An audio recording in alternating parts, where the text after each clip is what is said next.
Fabrice Makos débute les arts martiaux à l'âge de 9 ans et se prend de passion pour le Shotokan Karate-Do, qui depuis ne s'estompe pas et devient même son métier. Sur son parcours, Fabrice rencontre différents maîtres tels que Ushiro Sensei, Kanazawa Sensei, Shimabukuro Sensei, Lavorato Sensei ou bien encore Grus Sensei. Il participe alors à de nombreux stages. En plus de cet art, il pratique également le Krav Maga. De toutes ces années de pratique et d'apprentissage, Fabrice Makos, 5e dan, a décidé de les partager et de transmettre son savoir. Il est ainsi le sensei du dojo Métabier.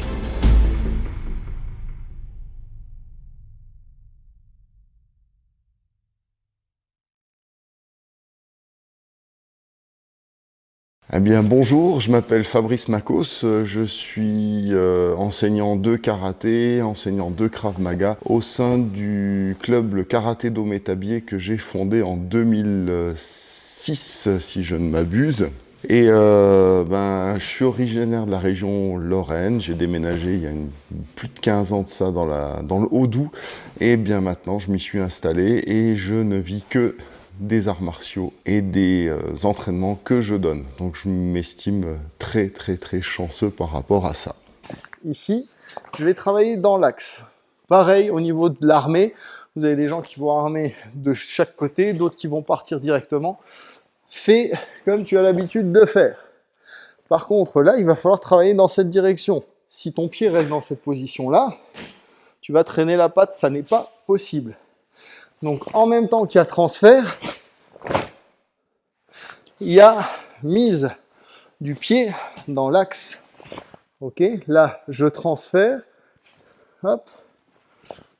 Et là, ici, moi perso, je place des deux côtés et je bloque Gedan Juji-Uke. Juji-Uke, c'est pas un mouvement où je viens intercepter une jambe. D'accord? C'est la meilleure façon de vous péter les poignets. Juji-Uke, c'est pousser, frapper. Donc vous avez, par exemple, un Maigiri qui arrive, vous le chassez et vous rentrez. Vous choisissez l'axe, plus ou moins dans les côtes, dans la jambe, dans la cuisse, peu importe. Mais c'est pousse, frappe. C'est pour ça qu'un Juji-Uke, vous avez le bras gauche, pour dans ce cas-là, qui est à plat, et le bras droit qui est en forme tâté. Ok? Donc, je suis ici. Là, je viens 1. Frapper. 2. Là, j'ai le transfert. Morote Uchiuke. Alors j'ai commencé la pratique des arts martiaux à 9 ans, donc j'en ai 40, bientôt 45 maintenant, et ça a été un long chemin. J'ai tout de suite été mis dans le karaté-do Shotokan, et je suis venu aux arts martiaux parce que j'étais un garçon moumou, selon mon père. Un petit peu avec manque de caractère, manque d'affirmation, manque de combativité. Et il s'est dit à l'époque, tiens, moi j'ai fait du judo, donc on va le mettre au judo. Et puis par esprit d'adhésion et aussi de contradiction, j'ai dit des arts martiaux d'accord, mais pas du judo, du karaté. Donc je me suis retrouvé là en cours de saison dans un petit club qui m'a vu grandir, donc le Sporting Club d'Algrange, que je porte toujours dans mon cœur et que je vais voir le plus souvent possible. Et voilà, j'ai été entraîné tout au début par Claude Tramonti, qui était un élève de Gilbert Grus, lui également. Et puis c'était un club de combat, beaucoup de combats. Voilà, et je suis resté karaté-do Shotokan jusqu'à mon adolescence. Enfin, je le suis toujours, mais disons que je n'ai fait que du karaté jusqu'à mon adolescence. Et puis après, j'ai été un petit peu ouvrir vers d'autres disciplines, découvrir. Mais principalement, ma souche reste le karaté. Je vais demander double saisie des mains. Le problème, c'est que arriver là et travailler là-dessus, ça n'a aucun sens parce que immédiatement, soit il tracte et il y a le coup de boule qui arrive, ou le coup de genou qui arrive. D'accord? Donc, sitôt la saisie arrivée, il faut déjà travailler le fait de déstructurer. Ce n'est pas les bras qui travaillent le plus, c'est le travail du corps. Là, il vient saisir juste ça, agrandir son mouvement ou en super anticipation, c'est carrément dans le vide. Donc 1, on travaille 2. Et là, j'ai bien mon travail de transfert de poids de corps sur un côté ou de l'autre. Okay. Là, ce qui va être intéressant, c'est de se dire qu'en fonction de sa garde, il va être plus costaud côté de sa jambe, moins costaud là où il n'y en a pas. Okay. Et on est sur des formes, comme disait Fabien tout à l'heure, beaucoup plus libres. Je ne suis pas ici dans ma forme 1, 2, qui est trop compliquée face à quelqu'un de balai. Là, j'ai une fourchette. L'autre passe ici. Il tient. Et là, j'ai plus qu'à me déplacer. Okay. Je change de garde par rapport à l'angle. Tu mets juste un pied en avant. Voilà. Là, 1, 2. Et toujours pareil, créer l'ouverture. Voilà une interprétation possible du Shuto-uke en jutsu. Ce qui m'a plu dans le karaté, c'est déjà le côté uniforme. Et de par la tenue, de par l'étiquette, on gomme les différences. Et on vient dans cet endroit, dans le dojo, tous dans le même but, pratiquer un sport, et tous avec des tenues équivalentes. Et la seule chose qui fait la différence entre les uns et les autres, c'est le grade. Et on m'a très rapidement appris que le grade n'était pas une notion de supériorité ou d'infériorité, mais d'avancement dans une progression. Et très rapidement, les ceintures de couleur m'ont aidé à progresser en tant que ceinture blanche. Et du coup, c'est un paradigme qui est totalement différent de ce que j'ai connu à l'école, avec les bons, les mauvais, les classements. Je suis 2e, 3e, 4e de la classe, etc. Je suis dans le groupe A, B, C.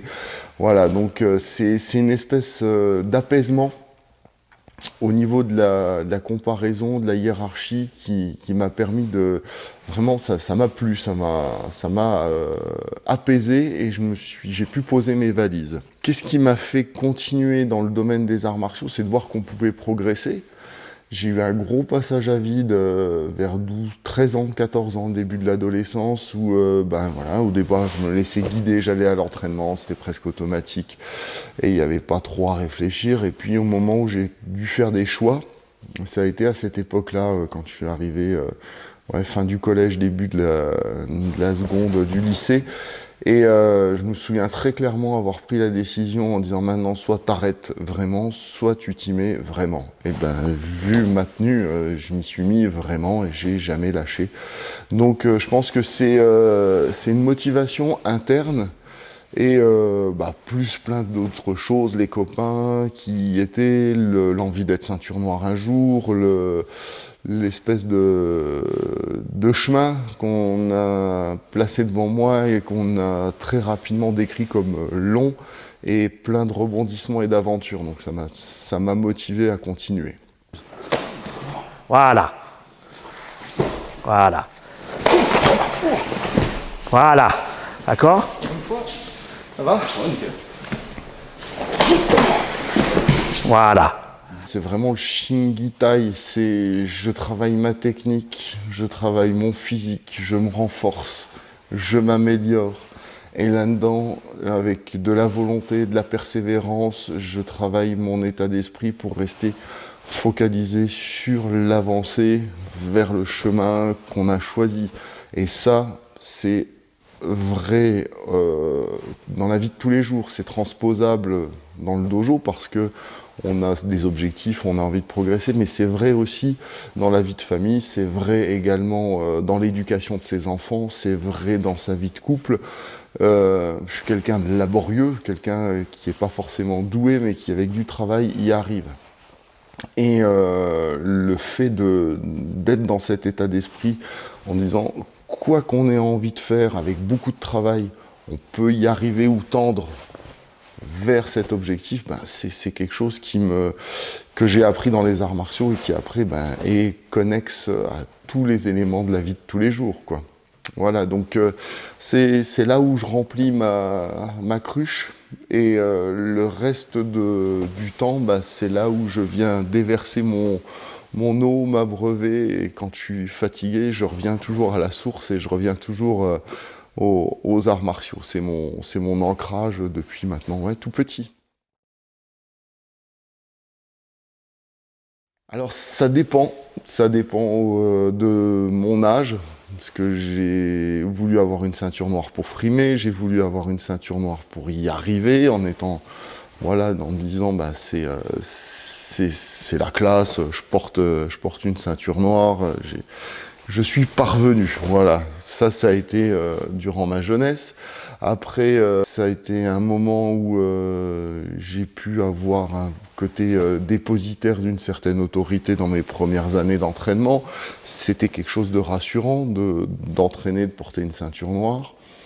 Et puis, finalement, une ceinture noire avec les années, c'est plus grand chose, c'est énorme, mais c'est plus grand chose, c'est-à-dire que c'est un début. Je compare toujours ça au permis de conduire des arts martiaux, c'est-à-dire que après nos 20 heures de conduite, on peut rouler sans risquer de tuer personne. Quand on a une ceinture noire, on connaît le b.a.-ba et on sait naviguer sur un tatami sans être un danger pour soi, ni être un danger pour les autres. Donc c'est un petit peu cette étape-là.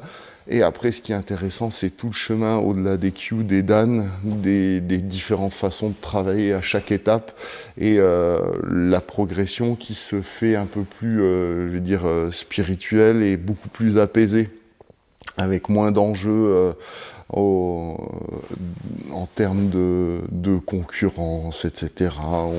En vieillissant, en prenant de l'âge, du grade éventuellement, voilà, on se détache beaucoup plus des formes de karaté dans lesquelles on est dans sa jeunesse, où on a envie d'en découdre, on a envie d'être le meilleur, on a l'ego qui parle fort, et puis avec les années, l'ego se tait, et je pense que l'ego il parle très fort à la ceinture noire, selon l'âge à laquelle on l'obtient naturellement. Donc voilà, c'est un passage, c'est un chemin et une étape, mais rien de plus finalement.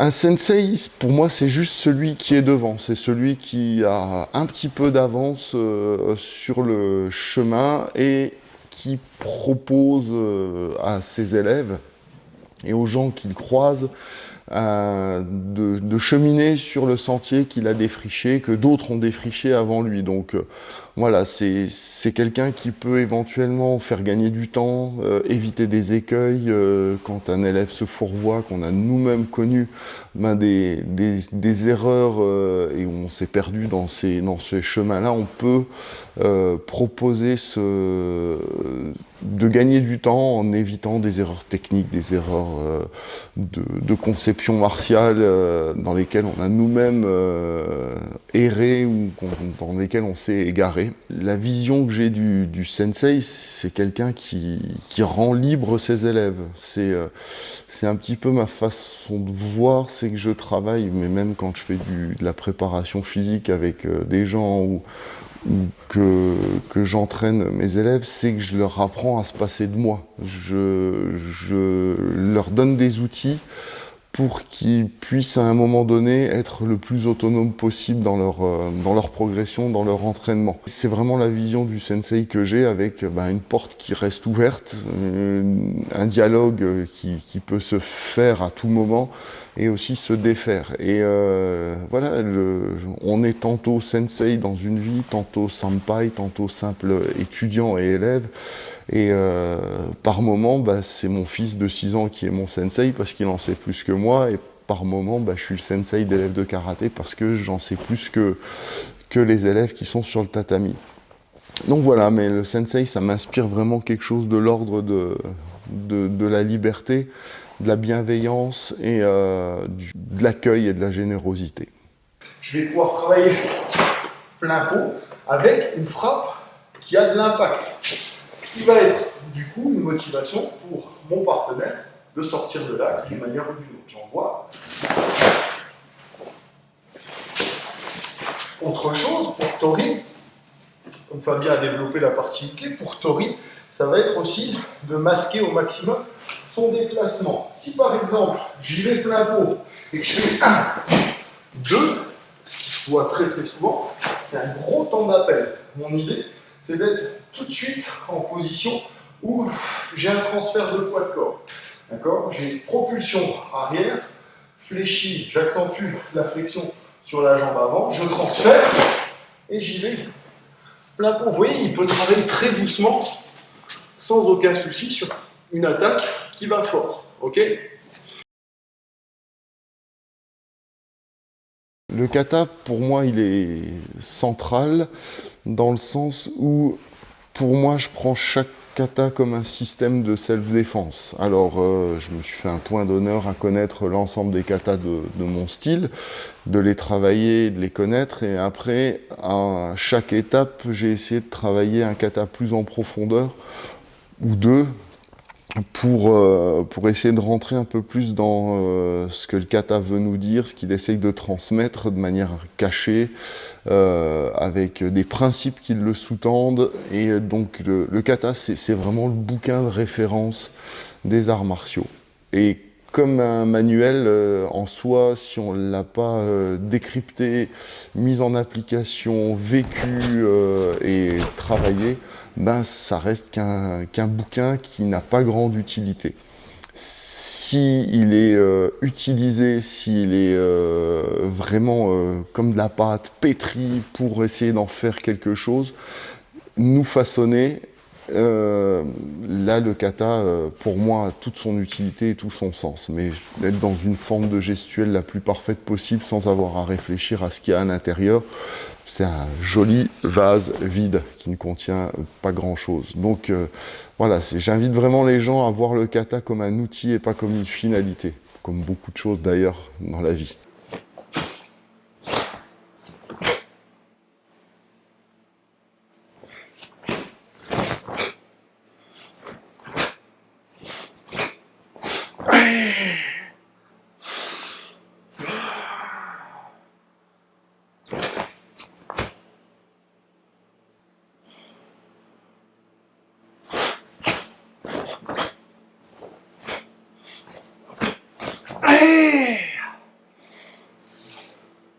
Alors oui, j'enseigne le Krav Maga, j'enseigne le karaté. Ce sont deux chemins qui sont différents, mais qui mènent au même sommet. Pour moi, c'est le jutsu, c'est la défense et la recherche d'une forme d'efficacité.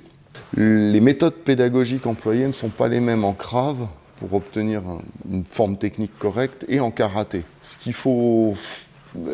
à quoi il faut être attentif, c'est dans quel domaine on se situe, comment on apprend et pas commencer à mélanger les choses. Mais il n'y a pas pour moi d'incompatibilité. Au contraire, le Krav Maga, c'est quelque chose qui est très vivant, très dans le mouvement et dans je vais dire l'invention, la créativité pour réagir à une situation. Le karaté dit traditionnel est quelque chose d'hyper rigide et l'un peut amener une souplesse à l'autre et l'un peut amener de la structure et de la structuration dans sa façon de progresser qui est aussi intéressante. Donc non, et je ne vois pas d'incompatibilité entre les deux. Il faut coexister, co-construire, s'inspirer, mais ne pas s'opposer. Une version n'annule pas l'autre version dans un travail. Je dirais simplement, sachez ce que vous êtes en train de faire, à quel moment, et ne mélangez pas tant que vous n'avez pas un niveau qui permet d'avoir cette fusion où les chemins commencent à se rejoindre. Voilà. Donc lui, il me sert un petit peu comme il a envie. Et après, une fois que j'ai bien intégré les différents déplacements, je commence à faire un peu de shuffle là-dedans. C'est-à-dire que je vais au hasard. Ok. Ah, un petit truc. Je ne caractérise jamais la garde de mon partenaire. Je ne dis pas mettons en garde à gauche, mettons en garde à droite. Moi, je vais le mettre en garde à gauche ou en garde à droite. Ça n'existe pas. En self, vous allez forcément vous adapter. Vous n'allez pas dire non, au club, quand on m'agresse, c'est garde à droite. Tu peux changer? Ça marche pas. Ok? Donc, et au fur et à mesure de ce shuffle, vas-y, hop, ici, là j'ai beaucoup de distance, je commence à me rapprocher. Une fois que je me suis bien rapproché, j'essaye juste d'être à distance de bras pour faire une frappe éventuellement simultanée. Ouais.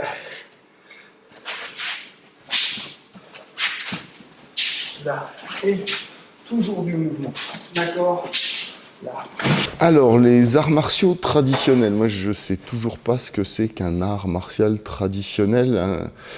Je sais ce que c'est que la tradition, je sais ce que c'est que le rituel qui tourne autour de la tradition, mais arts martiaux traditionnels, moi ça me fait penser à quelque chose de sclérosé qui n'évolue pas. Et je pense que si on est dans ce truc rigide, qui n'évolue pas, ouais, on fonce dans le mur et on court à la catastrophe, ça suscitera bien moins d'intérêt.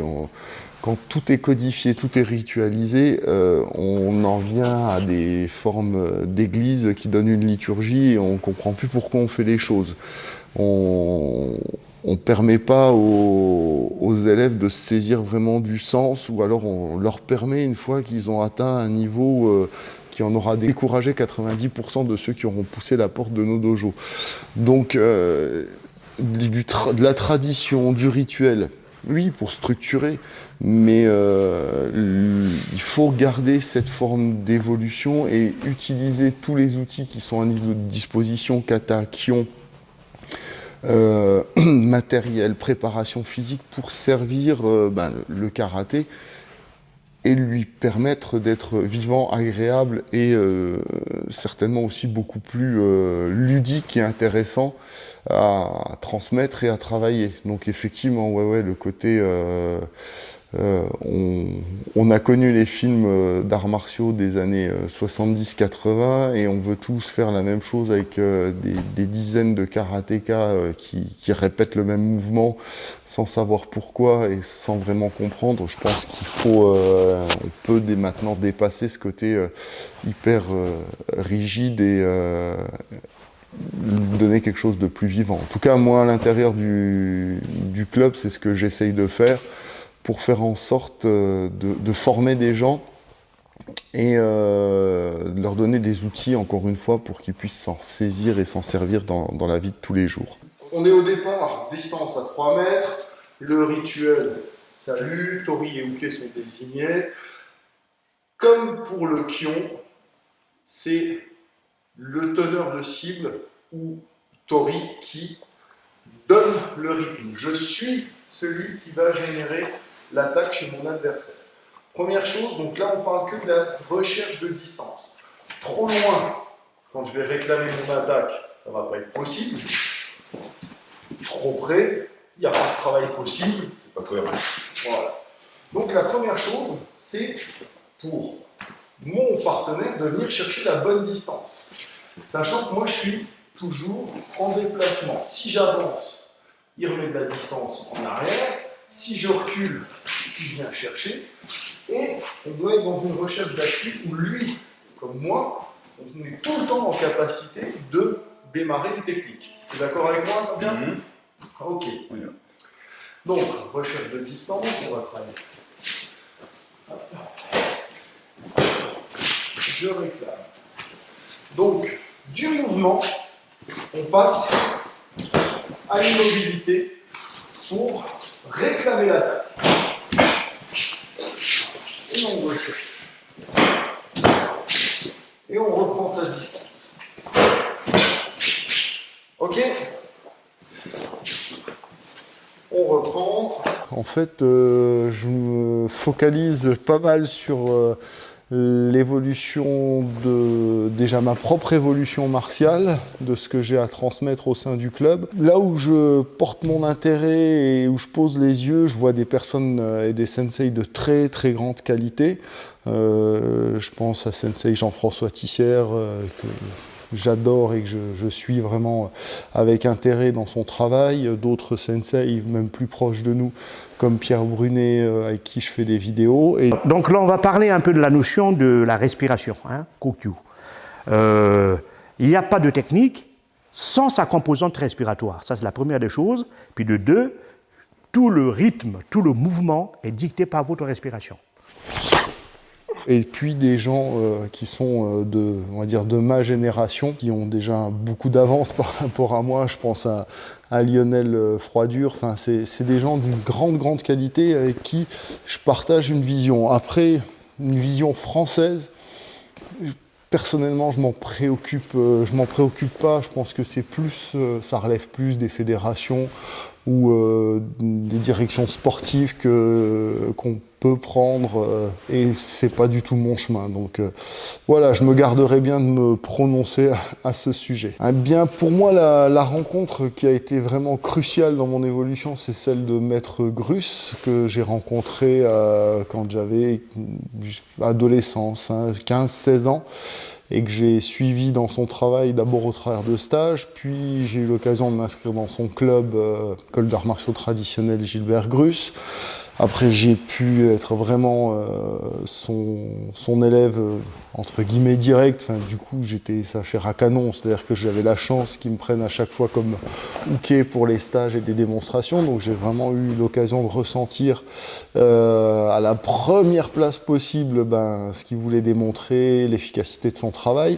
Donc, je me suis vraiment beaucoup imprégné de ça et bien que lui nous ait quittés, eh bien, je continue à être imprégné par ses enseignements, son travail et des choses qu'il démontrait il y a quelques dizaines d'années, je les comprends et seulement maintenant. Donc bien que beaucoup de temps soit passé, c'est certainement mon ancrage martial le plus important, c'est Sensei Gilbert Grus.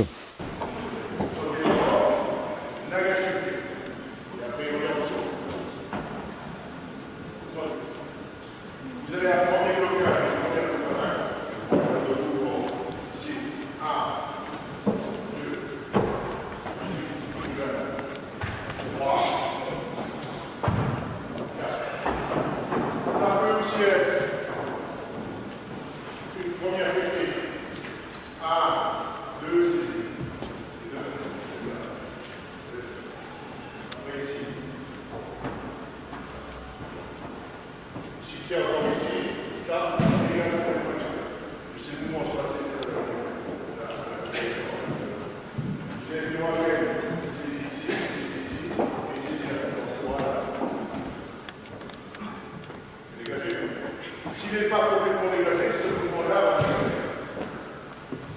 Et l'autre main, même si elle a ici, l'autre main, on est là. S'il n'est pas tout à fait lâché, ce mouvement suivant va être lâché. Après, j'ai des belles rencontres dans le karaté, dans l'amitié, comme quand je suis arrivé dans la région, il y a Laurent Cordier qui donne des cours sur Pontarlier et sur Mout, deux lieux qui sont vraiment de part et d'autre de mon dojo, et avec qui on s'entend super bien. Il a un karaté assez exceptionnel, propre et hyper tonique. Enfin, il m'inspire beaucoup. Il fait des choses dont je ne suis pas capable, donc c'est inspirant en termes d'explosivité, de placement, etc. Et puis, c'est devenu tellement des belles rencontres que c'est devenu le parrain de mon fils. Donc voilà, et puis après, il y a des gens que je rencontre à l'occasion dans des clubs, et puis il y a tous les élèves qui me suivent, qui sont devenus aussi des amis pour certains. Un petit groupe qui soutient le club, me soutiennent également dans ce que je peux apporter. Et ça, c'est pour moi, c'est des rencontres aussi importantes que de rencontrer un grand maître. C'est des gens avec qui on arrive à partager, et en plus, il y a un état d'esprit martial qui fait que le partage est sain, constructif et serein, sans enjeu autre que de l'amitié ou de l'échange. Voilà, donc c'est ça mes belles rencontres. C'est des sensei, des gens de ma génération, des élèves et des gens à qui on partage vraiment. Le travail des deux mains, ça peut être ce que j'ai évoqué, c'est une prise de contact, et une fois qu'on est au contact, on ne le lâche plus. Voilà, oui. 1, 2, lui, son mouvement, ça va être de reprendre sa garde. Et comme j'ai été au contact, on reprend doucement. Là, 1, 2.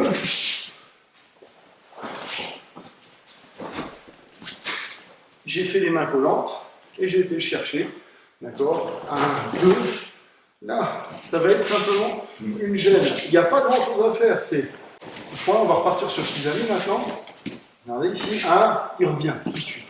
Si j'ai ma main collante, juste ça.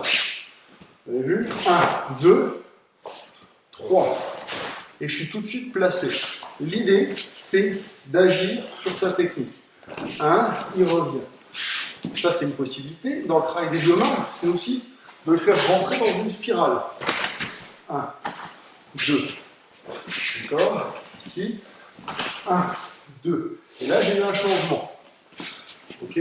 Et c'est tout le travail que l'on va retrouver sur des blocages qu'on utilise peu, mawashi uke, d'accord? Même certaines formes du chi-uke, soto-uke, on a ces formes-là. Mais il faut sortir de l'idée de tsuki, percussion. Ça ne fonctionnera pas. C'est le côté placement de corps, contact. Ben, je m'entraîne effectivement à peu près tous les jours. J'expérimente, c'est-à-dire que j'ai pas vraiment de routine. Il y a des exercices que je répète souvent, très très souvent, pour moi qui sont des basiques, les squats, les pompes, le travailler, voilà, c'est des fondamentaux, les abdos sous différentes formes. Ma routine, c'est d'essayer de toujours surprendre le corps, ne pas rester dans une routine où on est confort entre guillemets. C'est-à-dire que si, je prends un exemple tout bête, si je fais des tractions, ben, je vais faire des tractions et puis une fois que j'ai un certain confort dans ces tractions-là, je vais mettre un élastique à une jambe pour tracter plus d'un côté que de l'autre, essayer de créer des dissymétries dans le travail.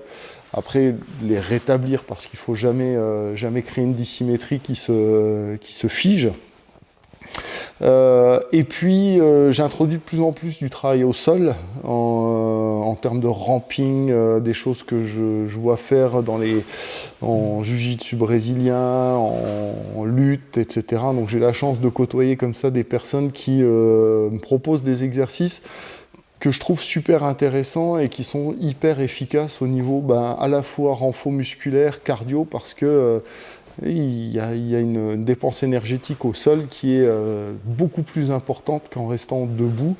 Donc voilà, je fais pas mal de sacs aussi pour avoir une véritable sensation de frappe et pas que être dans de la frappe qui met avec contrôle de la frappe dans le vide, pour vraiment avoir une représentation de ce qu'est la frappe avec un véritable impact. Et je varie main nue, je varie avec des gants de MMA, avec des gants de boxe, et toujours pareil, j'essaye de toujours surprendre mon corps et faire en sorte de ne pas être dans une habitude et un confort. Parce que même quand on travaille très très fort, par moment on se retrouve dans un confort, typiquement un kata. Si vous l'avez fait, à un moment vous le maîtrisez parfaitement, vous tendez vers une sorte de présentation de kata comme en compétition. Par contre, mettez-vous à refaire le kata en vous coinçant un bras dans le dos et en disant je fais tout mon kata en changeant un paramètre, en le travaillant de manière hyper fluide et rapide sur les déplacements, hyper explosif sur le haut. Voilà, c'est en ça que ma routine, c'est justement d'essayer de ne pas trop en avoir, mais d'être super régulier dans les entraînements malgré tout. Le premier exercice, il s'agit de se mettre en position de gainage, là, bien droit, préserver les lombaires, monter, tendre et ramener. Et d'être explosif sur le mouvement, d'accord?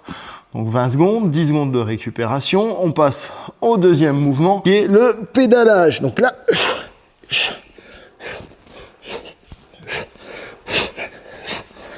je ramène et je suis tout le temps en train de pédaler.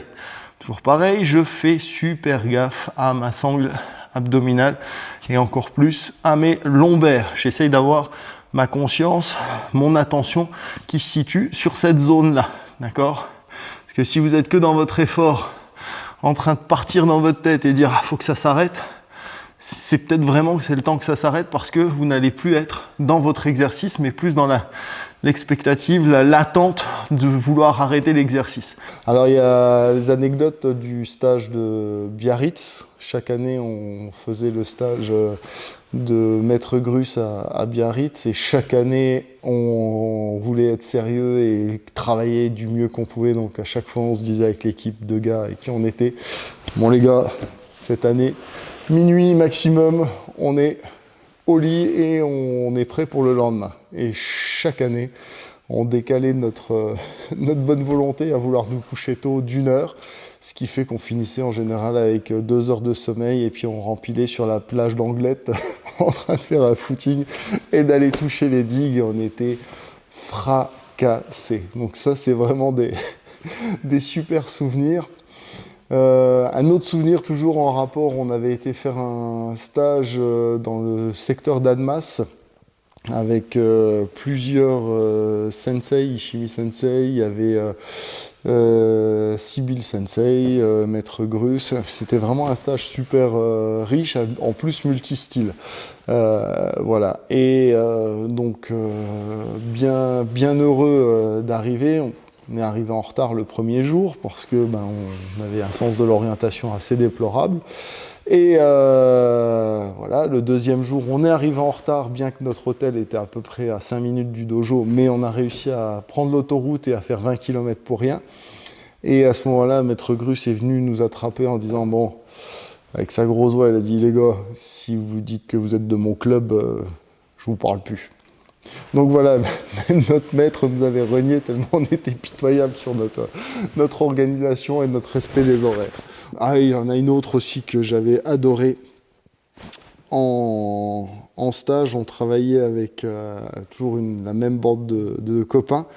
Et on aimait bien, étant jeune, se décrire comme ceinture noire de démonstration. Et on travaillait sur un armlock, une clé armlock au niveau du coude. Et pour se libérer de l'armlock, on pouvait faire une petite chute et puis se laisser aller vers le sol. Et donc, voilà, j'ai pas pu travailler avec mes potes. Je me suis retrouvé, entre guillemets, puni avec un karatéka qui bossait pas super bien. Et me faisant chier, ne travaillant pas avec mes potes, je leur ai fait un petit clin d'œil en regardez les gars. Et j'avais une vingtaine d'années, j'étais plutôt souple et beaucoup plus tonique qu'à l'heure actuelle. Et du coup, lorsqu'il a fait la clé, j'ai fait une chute, mais exagérée, et il a regardé ses bras comme s'il avait des pouvoirs spéciaux et qu'il avait réussi à faire chuter. Enfin, il était vraiment persuadé qu'il avait réussi à faire chuter de manière impeccable avec un saut périlleux, etc.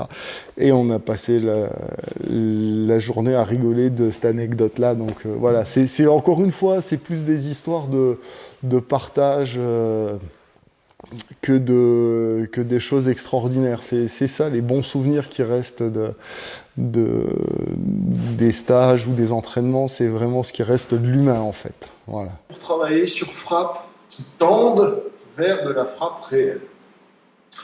C'est en self, puis même dans les arts martiaux en général, quelque chose vers lequel on tend, mais auquel on ne peut jamais arriver. Ou soit on va travailler au ralenti, ce qu'on a abordé avec la présentation du systéma la dernière fois, qui va permettre d'un point de vue kinesthésique de pouvoir imprimer les mouvements corrects et le relâchement. Et après, il faut aller de l'autre côté du versant de la montagne, à savoir travailler sur frappe rapide pour savoir ce que c'est. L'un sans l'autre, pour moi, il manque une facette à ce travail-là. Je vais demander à mon partenaire déjà de se dédouaner, de m'en mettre dans la tronche. Comment faire? Parce qu'il y a la peur de recevoir, mais il y a aussi la peur de donner. C'est des choses qui existent dans les arts martiaux. On a peur de faire mal. On a, pour moi, intrinsèquement à l'être humain, une fonction de protection vis-à-vis d'autrui. Pour le dédouaner, je vais le faire frapper dans un sac, d'accord? Et de manière rythmique, régulière. Pourquoi la manière rythmique? C'est que ça va permettre à mon esprit d'anticiper, d'accord? C'est-à-dire que je vais pouvoir savoir quand il va frapper. On ne peut pas travailler tout d'un coup et le côté soudain de l'attaque et l'intensité. Sinon, on s'en mettrait plein la tronche en permanence. Donc, il faut jouer avec les deux et comme quelque chose d'harmonieux, arriver à monter et sur le côté frappe puissante et sur le côté surprise. Travailler le temps de réaction et la capacité à gérer une frappe forte. Et du coup, je vais lui demander de travailler régulièrement et de monter la vie. Et là, par exemple, oh stop Fabien, ouais, là j'ai peur, c'est hors de ma zone de travail. On recommence et je vais trouver une zone, 1, 2, un peu plus. Voilà. Là, j'arrive à travailler. Et après, l'idée, ça va être de supprimer la frappe pour pouvoir travailler sur une frappe puissante.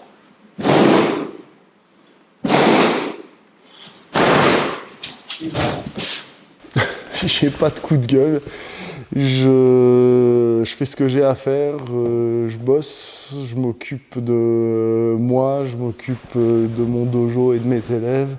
Et je laisse à chacun le soin de se prendre en charge et j'essaye d'inviter les gens à progresser. Mais voilà, j'ai pas de coup de gueule. Et non, je suis désolé, j'en ai pas. Tsukui, Tsukui, regard, relâche. 1. Regard, le corps suit, je passe par le centre. Et là, vérification, c'est bon, mais on ne le fait pas dans le kata. Je propulse. Chute au hockey pour finir. Là, je suis en ko et je retravaille au centre. Là, 1 et je reviens. Il y en a beaucoup. Le premier, c'est de s'entraîner. C'est de ne jamais se satisfaire de l'étape dans laquelle on se trouve et de savoir qu'il y a toujours un après. Et pour ça, il faut mouiller le kim, il faut s'entraîner. Un autre conseil aussi, c'est de varier les entraînements, seul, avec partenaire, dans la nature, dans un dojo, sur du parquet, sur du tatami, et de ne pas rester dans un confort, de ne pas voyager avec des œillères. Votre sensei, c'est probablement une personne très très importante, mais ça n'est qu'un individu parmi tant d'autres qui détient une partie de savoir. Et si on ne fait que suivre aveuglément ce que le sensei dit sans le remettre en cause ou tester ses apprentissages et pratiquer sincèrement ce qu'il nous propose en disant peut-être ça convient, peut-être ça convient pas, ben, vous naviguez avec des œillères. Alors ça ne veut pas dire que ce qu'il fait c'est pas bon ou mauvais, mais peut-être que ça ne vous convient pas, et d'essayer d'ouvrir au maximum sur tous les champs du possible. On est sur des arts martiaux qui d'un côté se sont spécialisés, quand on voit le taekwondo qui est vraiment de l'escrime des jambes, le karaté c'est point-pied, on a perdu le contact. Voilà, le judo qui n'est que dans la prise de kumikata et du travail debout et au sol, mais on n'a pas le droit de prendre les jambes. Enfin, on a segmenté vraiment les arts martiaux, alors que les arts martiaux étaient beaucoup plus unis et globaux à une certaine époque, où on a des formes de jutsu qui étaient complets, où on retrouvait des projections, des clés, des frappes, des atémis courts, longs, etc. Donc, ce que le MMA, quelque part, fait et permet de créer de nouveau du lien entre les différents arts martiaux et du sens. Donc je trouve que un des conseils, c'est d'aller voir ce qui se fait ailleurs, dans d'autres disciplines, et comment pouvoir éventuellement l'intégrer à votre travail. Ça fait quand même pas mal de conseils, tout ça. Alors, le dojo Gilbert Grus, qui a été mon sensei et que je porte haut dans mon cœur, pour l'instant, c'est un projet qui est tombé à l'eau, dans la mesure où une mairie a pris la place d'une autre mairie, une équipe municipale, et que les visions politiques divergeaient, et que en tant que club et association, on est soumis à tout ça. Néanmoins, on travaille à d'autres projets parce que je continue à collaborer avec la mairie en place et qu'il n'y a pas de raison de se fâcher. Seulement, l'idée de ce grand dojo s'est transformée en une idée un peu plus modeste. Là, on est en train de discuter à racheter notre dojo municipal dans lequel je suis en train de faire cette interview, qui fait 2 fois 120 mètres carrés sur 2 plateaux, et de pouvoir le rénover pour que ça soit vraiment un magnifique dojo d'arts martiaux. Donc il y a un crowdfunding qui avait été lancé, qui a été transformé, c'est-à-dire que tout ce qui a été amené par les contributeurs a été placé sur un compte, l'argent est là, on n'a pas touché à un centime, voire même on en a plus parce que ça commence à durer et qu'il y a des intérêts qui ont germé.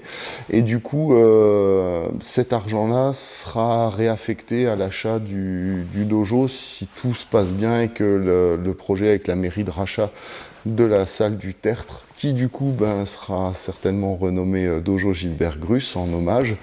Et on transforme et on passe de ce projet-là à l'autre. Encore une fois, on est comme l'eau, on cherche toujours un chemin pour arriver et parvenir à aller vers ce vers quoi on tend. Les particularités qu'on avait envisagées au dojo, au grand dojo, où il y avait vraiment plusieurs salles avec un côté communautaire, avec un lieu de discussion, d'échange, on va essayer de le recréer ici, à savoir qu'une de mes visions, c'est de fédérer les arts martiaux de la région, quelle que soit la fédération dans laquelle ils sont, quel que soit l'art martial ou discipline de combat, et de pouvoir créer des identités où chacun se sent bien et a son domaine de compétences et d'expertise, et créer aussi des porosités pour qu'une discipline puisse nourrir une autre, entre l'échange Aïkido et puis par exemple Aïkido et Karaté, avec comme ça des particularités qui sont vraiment autour de l'échange et du partage.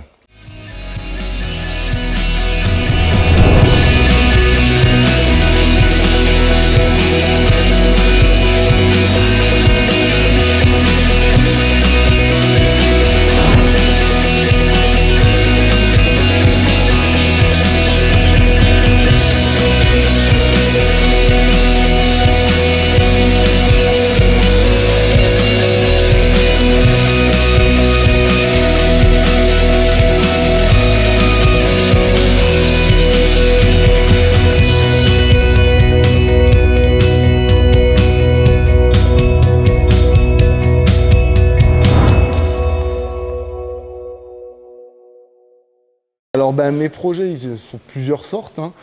Déjà, c'est d'être heureux dans la vie et le plus épanoui possible dans mon quotidien, avec ou sans dojo. Un des grands projets, c'est de continuer à bosser et de préparer gentiment mon 6e dan que je vais pouvoir présenter en 2024. Mais ça se réfléchit déjà plusieurs années en avance. Mes projets, c'est de continuer à faire en sorte que l'association puisse repartir correctement en post-Covid, et puis continuer à se développer avec des nouvelles sections, avec des idées de création de self pour les ados, de sections sol, pied, point pour aller vers du K-Mix ou MMA. C'est de continuer à accueillir comme ça des gens qu'on rencontre des fois de manière un peu fortuite et qui ont beaucoup de savoir et de connaissances à apporter à une structure. Et puis il y a un côté pragmatique, c'est celui de relancer le crowdfunding pour le rachat de ce dojo-là, dès qu'on aura le feu vert définitif de la mairie, ce qui est en bonne passe de l'être. Mais tant que rien n'est signé, rien n'existe dans cet univers. Et on a des projets comme faire un festival d'arts martiaux et de musique celtique pour nous faire connaître et puis ramasser comme ça un petit peu des dons, des fonds. C'est de créer un salon des arts martiaux et du bien-être normalement courant octobre. Donc voilà, les projets, ils sont multiples, ils sont personnels, ils sont proches, ils sont loin, mais voilà, on navigue et puis ils sont surtout pas figés. Parce que si on commence à se figer dans un projet, on devient obsessionnel et on se ferme aussi à tout ce qui peut arriver de bien par ailleurs auquel on n'avait pas pensé. On n'est qu'un tout petit individu dans un monde qui est bien plus vaste que nous, et plus on se ferme, plus on rate comme ça des opportunités et puis des chances de faire des rencontres et puis de continuer à croître et prospérer dans le sens humain du terme. Le principe du Mawashigeri, c'est vraiment un travail bassin-hanche avec une arrivée groupée. Bam. D'accord ? C'est un coup de pied relativement lent, mais puissant. Ok ? Donc, ici, je décolle et j'envoie. Vous pouvez travailler soit de manière contrôlée, ici, bam. Et mon chemin aller et retour est similaire. C'est-à-dire que, erreur à éviter, s'écrouler et repartir. Vous êtes en position, vous envoyez, bam, et je tourne. Et du coup, je travaille sur mes appuis, bam, ma ceinture abdominale, mon placement et mon équilibre. Pour placer toujours en garde. Le mot de la fin, j'ai envie de dire, soyez généreux, offrez, donnez, partagez. Ça vous sera rendu certainement au centuple, sans avoir l'intention d'avoir un retour. Ouais, soyez tolérants dans le sens où l'autre n'est ni plus ni moins qu'un reflet de vous-même avec ses qualités et ses défauts. Donc plus vous jugez l'autre, plus vous vous jugez, et plus vous vous jugez, plus vous vous flagellez, plus vous vous enfermez. Donc soyez généreux, ouvrez le kokoro, le cœur, c'est vachement important. Et voilà, partagez, donnez, et puis laissez les jugements et les critiques à ceux qui les font. De toute façon, celui qui est au travail, celui qui est en chemin, progresse à son rythme, avec sa façon de faire, et elle est ni unique, ni ultime dans une seule façon. Mais les voies sont multiples et les chemins sont multiples. À partir du moment où on va vers quelque chose de lumineux, et le sommet, c'est quand même le principal. Voilà, en tout cas, je vous remercie de m'avoir écouté. Je remercie Jus de m'avoir offert l'opportunité de partager ce moment avec vous. Mais j'espère tout simplement que vous allez aller bien, et puis que vous allez pouvoir continuer à vous entraîner, et qu'on va très bientôt pouvoir se retrouver vraiment dans des dojos avec du contact, du kumite, de la main dans la main, pour pouvoir continuer à cheminer ensemble au sein des différents clubs qui émaillent le monde. Voilà, allez, merci beaucoup, à très bientôt. Ciao.